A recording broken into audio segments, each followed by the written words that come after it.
एक हार्दिक इच्छा है। श्याम कहने लगे क्या इच्छा है तुम्हारी?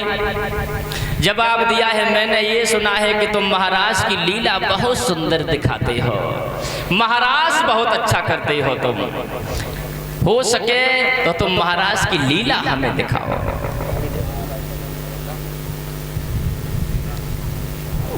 श्याम सुंदर कहने लगे हैं सखियों अभी तो तुम अपने अपने घर के लिए चले जाओ, तुम्हारे चीर मिल गए, अपने अपने घर जाओ। आने दीजिए उस वक्त को, समय आने पर तुम्हें हम महाराज की लीला जरूर दिखाएंगे। जाओ अपने अपने घर। सूरज ऊपर चढ़ आया है, तुम्हारे घर के लोग क्या कहेंगे?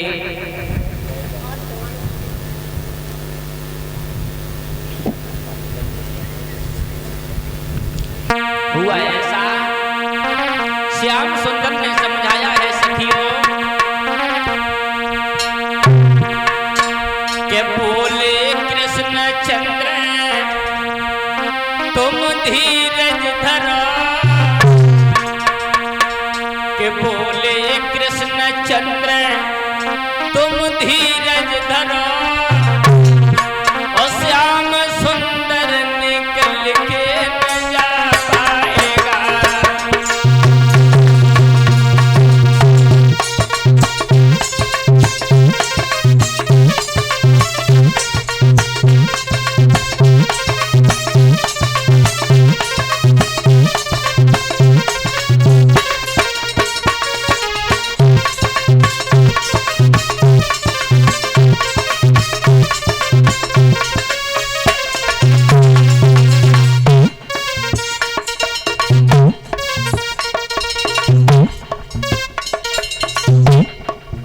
श्याम समझा रहे हैं गोपियों को, सुनिए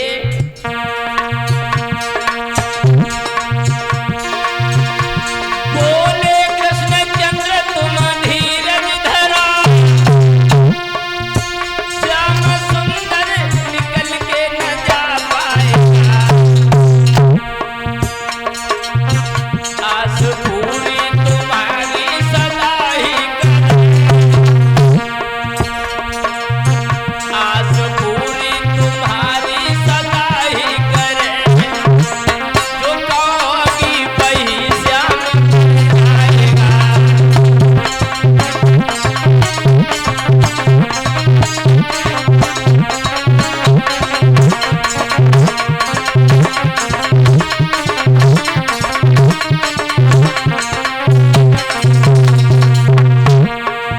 श्याम सुंदर कहने लगे हैं सखियों घबराइए नहीं, आने दीजिए उस वक्त को, मनमोहन के रहते रहते तुम्हारी कोई भी इच्छा अधूरी नहीं रहेगी। और मुस्कुराते हुए श्याम सुंदर कहे वक्त आए न इच्छा अधूरी रहे, संग मिल के महाराज को मैं करूं, संग मिल के महाराज को मैं करूं, शीघ्र ऐसा सुहाना समय आएगा।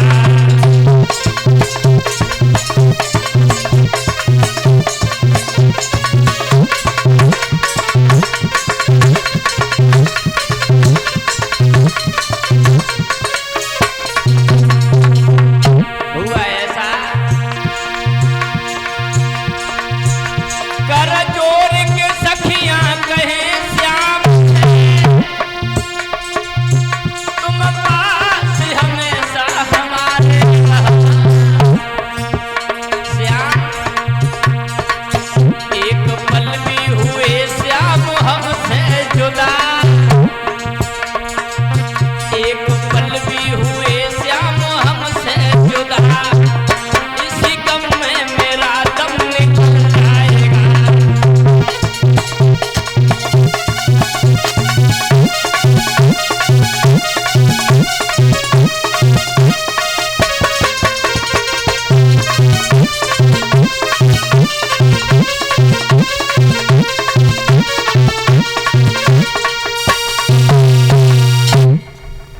श्याम सुंदर ने सखियों से ये कहा है कि अभी तुम अपने अपने घर के लिए प्रस्थान कर जाओ, आने दीजिए उस वक्त को।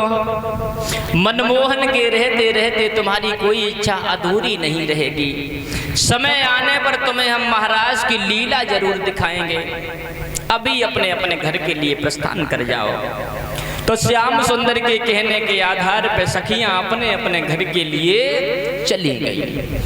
श्याम सुंदर अपने घर पे चले गए हैं मेरे भगवत श्रोताओं। एक दिन की बात है परीक्षित महाराज, भगवान श्याम सुंदर अपने शयन कक्ष में लेटे हुए हैं। आधी रात के समय वही बात बुद्धि में गूंज गई कि मैंने सखियों से ये कहा था कि तुम्हें हम महाराज की लीला दिखाएंगे। भगवान कन्हैया ने सोचा है शरद ऋतु की पूर्णिमा वाले दिन कि हमें महाराज की लीला दिखानी है। जब बुद्धि में वो बात आई है तो श्याम सुंदर ने देर नहीं की, योग माया को अपने पास में बुला लिया है और योग माया से ये कहा है कि तुम यमुना के किनारे पे जाओ और बड़ी सुंदर रमणीक जगह बना के आओ, क्योंकि हमें गोपियों के साथ में महाराज की लीला खेलनी है। हुआ ऐसा।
कन्हैया ने योग माया को आदेश दिया परीक्षित महाराज, तो योग माया ने भी सोचा है कि हमें भी अब देर नहीं करनी है। जब भगवान का आदेश मिल गया है तो मैं जा रही हूँ। और योग माया जब वहाँ से चली है, यमुना के किनारे पे जाने के बाद मेरे श्रोताओं